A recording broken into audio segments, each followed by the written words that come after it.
অন্তর্বর্তী সরকারের প্রধান উপদেষ্টা অধ্যাপক ডক্টর মোহাম্মদ ইউনূস পদত্যাগ করবেন না। শুক্রবার প্রধান উপদেষ্টার আইসিটি বিষয়ক বিশেষ সহকারী ফয়েজ আহমদ তৈয়ব সামাজিক মাধ্যমে এ তথ্য তুলে ধরেছেন। এদিকে আগামী জাতীয় সংসদ নির্বাচন অনুষ্ঠানে ডিসেম্বর থেকে জুনের বাইরে যাওয়ার সুযোগ নেই উল্লেখ করে পরিবেশ উপদেষ্টা সৈয়দা রিজওয়ানা হাসান জানান, শুধুমাত্র নির্বাচন আয়োজনের জন্যই দায়িত্ব নেয়নি অন্তর্বর্তী সরকার। দুপুরে রাজধানীতে একটি অনুষ্ঠান শেষে সাংবাদিকদের প্রশ্নের জবাবে এসব কথা জানান তিনি। এস এম আরিফ জানাচ্ছেন বিস্তারিত। ঢাকা বিশ্ববিদ্যালয়ের নবাব আলী চৌধুরী সিনেট ভবনে বাংলাদেশ প্রাণীবিজ্ঞান সমিতির জাতীয় সম্মেলন ও বার্ষিক সাধারণ সভা অনুষ্ঠিত হয়েছে। অনুষ্ঠান শেষে সাংবাদিকদের প্রশ্নের জবাবে পরিবেশ উপদেষ্টা সৈয়দা রিজওয়ানা হাসান জানান, প্রধান উপদেষ্টার বেঁধে দেওয়া সময়ের মধ্যেই নির্বাচন অনুষ্ঠিত হবে। প্রধান উপদেষ্টা যদি কোনো সিদ্ধান্ত নেন কোনো ব্যাপারে, আমি প্রথম থেকেই বলে এসেছি যে উনি একটা সময় দিয়েছেন, ডিসেম্বর থেকে জুনের মধ্যে নির্বাচন হবে। তার একদিনও এদিক সেদিক হওয়ার কোনো সুযোগ আমাদের পক্ষ থেকে নেই। কাজে এইগুলো নিয়ে অন্য ধরনের কোনো কথা বলারও কোনো সুযোগ হওয়া উচিত ছিল না, কারণ বারবারই বলা হচ্ছে যে একটা সময়সীমা দিয়ে দেওয়া হয়েছে। এখন কিছু কিছু গুরুদায়িত্ব তো আছে, সেগুলো পালনের সাথেও তো মাসের একটা সম্পর্ক থাকতে পারে। তবে শুধুমাত্র নির্বাচন আয়োজনের জন্যই অন্তর্বর্তী সরকার দায়িত্ব নেয়নি উল্লেখ করে এই উপদেষ্টা জানান, দায়িত্ব পালনে প্রতিবন্ধকতা আসছে। একটা দায়িত্ব হচ্ছে সংস্কার, একটা দায়িত্ব হচ্ছে বিচার, একটা দায়িত্ব হচ্ছে ইলেকশন। শুধুমাত্র ইলেকশন করবার জন্য তো আমরা দায়িত্বটা নিইনি, যেহেতু আরও দুটো দায়িত্ব আছে, আমরা সেগুলো আসলে পালন করতে পারছি কিনা। আমরা দায়িত্ব নেওয়ার পর থেকে যার যত রকম দাবি আছে সব দাবি নিয়ে তারা রাস্তায় বসে যাচ্ছে, রাস্তা আটকে দিচ্ছে, একদম ঢাকা শহর অচল হয়ে পড়ছে। যে আমরা যদি আমাদের দায়িত্ব পালন করতে পারি তাহলেই আমাদের দায়িত্বে থাকাটা প্রাসঙ্গিক। যদি দায়িত্ব পালন করতে না পারি, আমাদের যার যার নিজস্ব অনেক কাজ আছে, তাহলে দায়িত্ব পালন করাটা আর প্রাসঙ্গিক থাকলো কিনা। এদিকে অন্তর্বর্তী সরকারের প্রধান উপদেষ্টা অধ্যাপক ডক্টর মোহাম্মদ ইউনূস পদত্যাগ করবেন না বলে জানিয়েছেন প্রধান উপদেষ্টার আইসিটি বিষয়ক বিশেষ সহকারী ফয়েজ আহমেদ তৈয়ব। সামাজিক যোগাযোগ মাধ্যমে এক পোস্টে এ তথ্য নিশ্চিত করেন তিনি। S M Arif, my TV, Dhaka. প্রধান উপদেষ্টা প্রফেসর ডক্টর ইউনূসের উদ্দেশ্যে বিএনপি চেয়ারপারসনের উপদেষ্টা জয়নুল আবদিন ফারুক বলেছেন, তিনি ব্যক্তি ইউনূস নন, বাংলাদেশের 18 কোটির ডক্টর ইউনূস। আমরা তার পদত্যাগ চাই না, কিন্তু উপযুক্ত সময়ে দ্রুত নির্বাচন চাই। দুপুরে জাতীয় প্রেস ক্লাবে অপরাজেয় বাংলাদেশের আয়োজনে জাতীয় নির্বাচন বানচালের ষড়যন্ত্র রুখে দাঁড়াও দেশবাসী শীর্ষক মুক্ত প্রতিবাদ সমাবেশে তিনি এসব কথা বলেন। এ সময় তিনি অন্তর্বর্তী সরকারের 3 উপদেষ্টা নিজেরা পদত্যাগ না করলে প্রধান উপদেষ্টাকে দায়িত্ব নিয়ে তাদের পদত্যাগ করানোর আহ্বান জানান। সংস্কারবাদীর সামনে পড়ে আপনি এই দেশের গণতন্ত্রকে ধ্বংসের দিকে নিয়ে যাচ্ছেন বলে আমরা মনে করি। কেন এখনো নির্বাচনের ম্যাপ দেওয়া হচ্ছে না? তাই আজকে কাদের পরামর্শে, শোনা পরামর্শে, কাদের কান কোথায়, এখনো নির্বাচনের তফসিল ঘোষণা করা হয় নাই। নির্বাচনকে বিলম্বিত করে আপনাকে অস্থির করে তুলবে, তাই আপনি অস্থিরতা কাটাতে হলে আপনাকেই অচিরে আজকে, কালকে, পরশুর মধ্যে হলেও আপনাকে নির্বাচনের তফসিল ঘোষণা করতে হবে। শ্রম সংস্কার কমিশন যে রিপোর্ট দিয়েছে তা রাজনৈতিক দলগুলোর সর্বসম্মতিক্রমে দ্রুততম সময়ের মধ্যে বাস্তবায়নের দাবি জানিয়েছেন গণসংহতি আন্দোলনের প্রধান সমন্বয়ক জুনায়েদ সাকি। জাতীয় প্রেস ক্লাবের সামনে এক শ্রমিক সমাবেশে মন্তব্য করেন তিনি। সাকি বলেন, সরকারের বক্তব্য অনুযায়ী তাদের নীতি অনুসরণ করা হচ্ছে না। বাংলাদেশের শ্রমিকদের সম্মানজনকভাবে বাঁচার মতো বেতন ভাতা নিশ্চিত করতে হবে, একটি গণতান্ত্রিক শ্রমিক আইন নিশ্চিত করতে হবে। শ্রমিকের অধিকার না দিয়ে বাংলাদেশ এক পাও এগোতে পারবে না বলেও মন্তব্য করেন জুনায়েদ সাকি। রাজনৈতিক দল সহ বিভিন্ন অংশীজনদের মধ্যে আলোচনা যাওয়া দরকার এবং তার মধ্যে যেগুলো সর্বসম্মত হয় দ্রুত সেই সংস্কার বাস্তবায়ন করা দরকার। শ্রমিকরা যদি নতুন বাংলাদেশের যাত্রায় তাদের গুরুত্বপূর্ণ অংশ না হয়, তাদের দাবি দেওয়া, তাদের অধিকার, তাদের মর্যাদা যদি সেখানে প্রতিষ্ঠা না করা হয়, তাহলে অভ্যুত্থানের সাথে বিশ্বাসঘাতকতা করা হবে। বিএনপি সিনিয়র যুগ্ম মহাসচিব অ্যাডভোকেট রুহুল কবির রিজভী আহমেদ বলেছেন, বিএনপি ক্ষমতায় এলে জুলাই আগস্টের শহীদ এবং আহতদের সকলের পরিবারের দায়িত্ব নেবে রাষ্ট্র। দুপুরে নরসিংদী সদর উপজেলার মেহেরপাড়া ইউনিয়নের চৌয়া এলাকার জুলাইয়ে ছাত্র জনতার গণ অভ্যুত্থানে শহীদ আরমানের পরিবারের লোকজনের সাথে সাক্ষাৎকালে সাংবাদিকদের সাথে তিনি এসব কথা বলেন। এ সময় তিনি আরও বলেন, আজকে যারা জুলাই আন্দোলনের সুফল পাচ্ছেন, যারা উপদেষ্টা সহ বড় বড় পদ পাচ্ছেন, এমনকি রাজনৈতিক দল গড়ে তুলেছেন, তারা শহীদদের পরিবারের আরো বেশি খোঁজ খবর নেওয়া উচিত তাদের।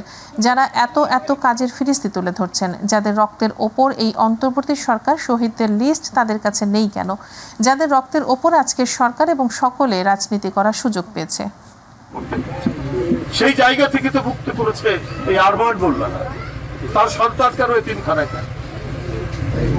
যাই হোক, আমাদের ভারপ্রাপ্ত চেয়ারম্যান, বিএনপির ভারপ্রাপ্ত চেয়ারম্যান এই দায়িত্ব দিয়ে আমাদের পাঠিয়েছেন, আমরা আপনাদেরকে সেটি জানালাম। ইনশাআল্লাহ বিএনপি যদি ক্ষমতায় আসে, প্রতিটি শহীদ এবং যারা আহত হয়েছেন প্রত্যেকটি দায়িত্ব তখন রাষ্ট্র দায়িত্ব পালন করবে।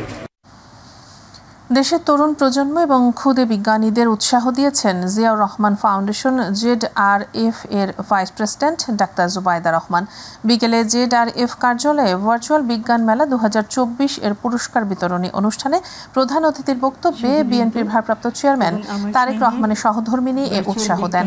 অনুষ্ঠানে শিশু কিশোর তথা ক্ষুদে বিজ্ঞানীদের উদ্দেশ্যে ডাক্তার জুবাইদা রহমান বলেন, প্রত্যেক প্রতিযোগীকে তাদের অভিনব বিজ্ঞান প্রজেক্টের জন্য জানাই প্রাণ ঢালা অভিনন্দন। এই অনুষ্ঠানে অংশগ্রহণের মাধ্যমে প্রকাশ্যে কোনো কর্মসূচিতে বক্তব্য রাখলেন তিনি। সর্বপ্রতি তোমাদের কনফিডেন্স আমাদেরকে মুগ্ধ করেছে এবং আমরা আশা করব যে তোমরা তোমাদের জীবনে প্রত্যেক ক্ষেত্রে তোমরা সার্থক হও এবং দেশের মুখ উজ্জ্বল করো বিশ্বের দরবারে। এবং বিজ্ঞানের প্রতি তোমাদের যেই মমত্ববোধ আমরা দেখতে পাচ্ছি, ভবিষ্যতে আমরা আশা করব তোমরা বিজ্ঞানের জগতে উদ্ভাবন করে পৃথিবীর সমগ্র মানুষের জন্য কিছু করবে। সাপ্তাহিক ছুটির দিনে সবজির বাজারে কিছুটা স্বস্তি বিরাজ করছে।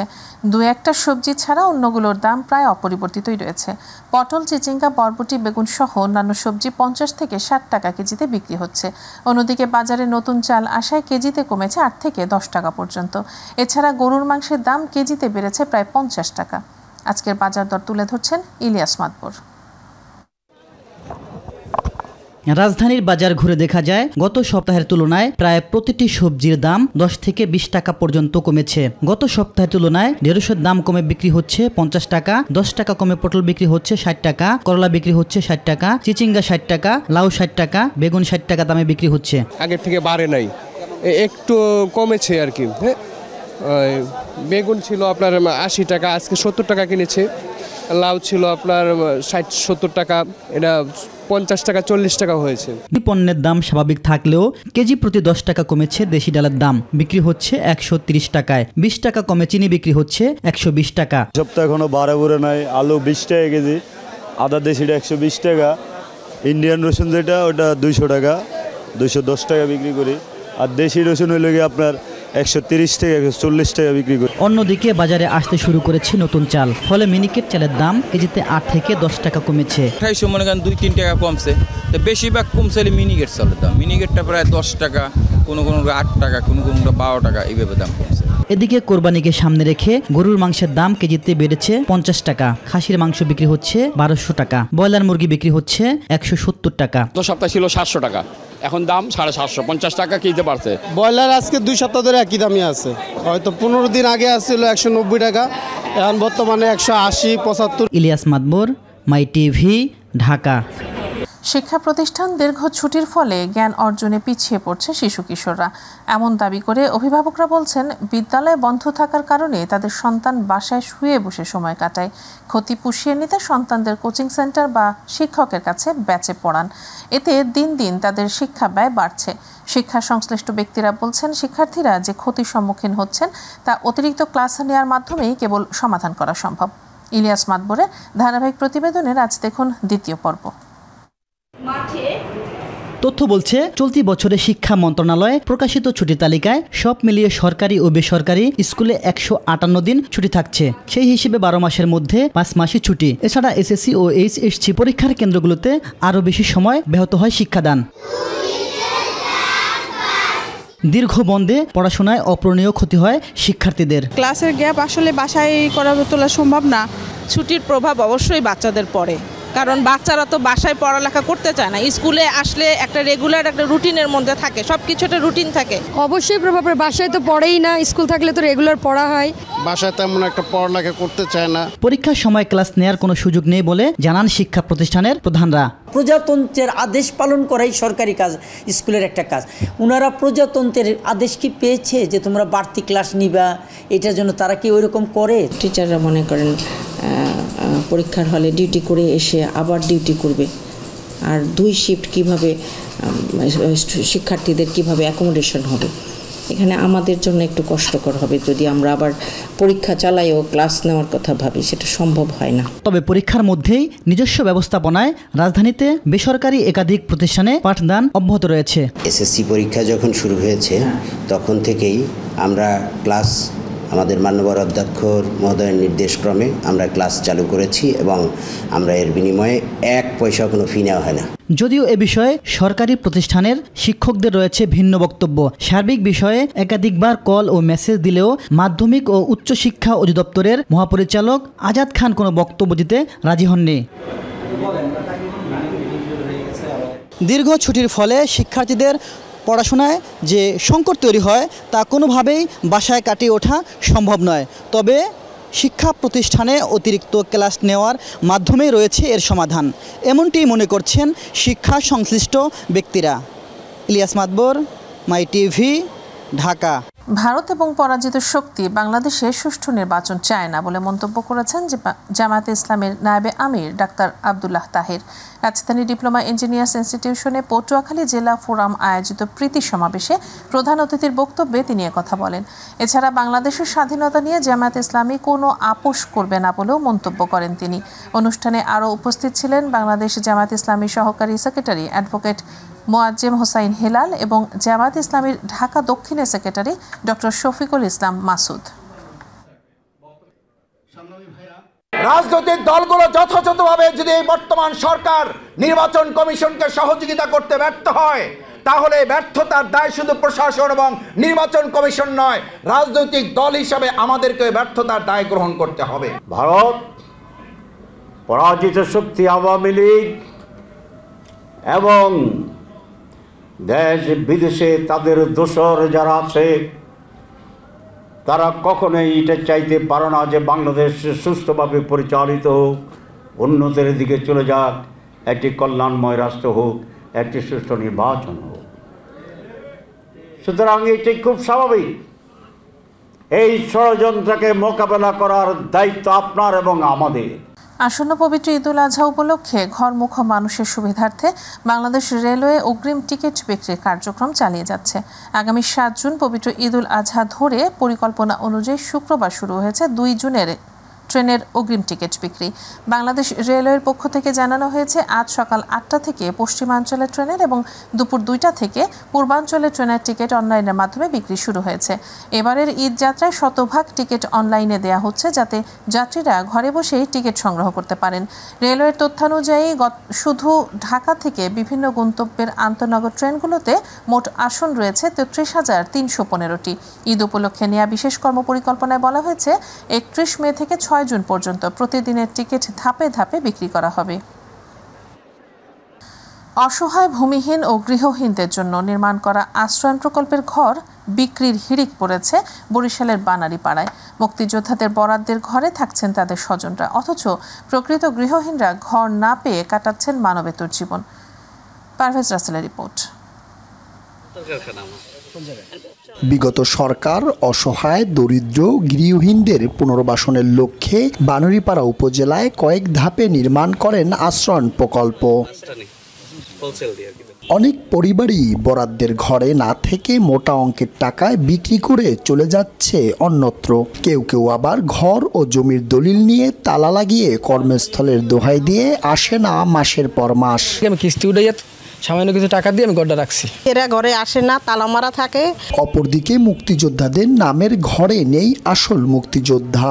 ঘরগুলো ভোগ দখল করছেন তাদের আত্মীয় বা ভাড়াটিয়ারা। আমার চাচার নামে মুক্তিযোদ্ধা, তার নামে ঘরটা বরাদ্দ হয়েছে। তো আমি তার কাছে গেলাম যে কাকা আমার তো থাকার জায়গা নাই, আপনি তো ঘরটা ওখানে পড়ে রয়েছে, আমি থাকি, ঠিক আছে, ঠিক আছে থাকো। ঘরটা আমরা নিয়েছি, আমার চাচা হয় ধর্ম বাপ বানাইছে, হ্যাঁ আমরা হ্যাঁ ঘর লাগে না দেখে আমাদের থাকতে দিয়ে গেছে।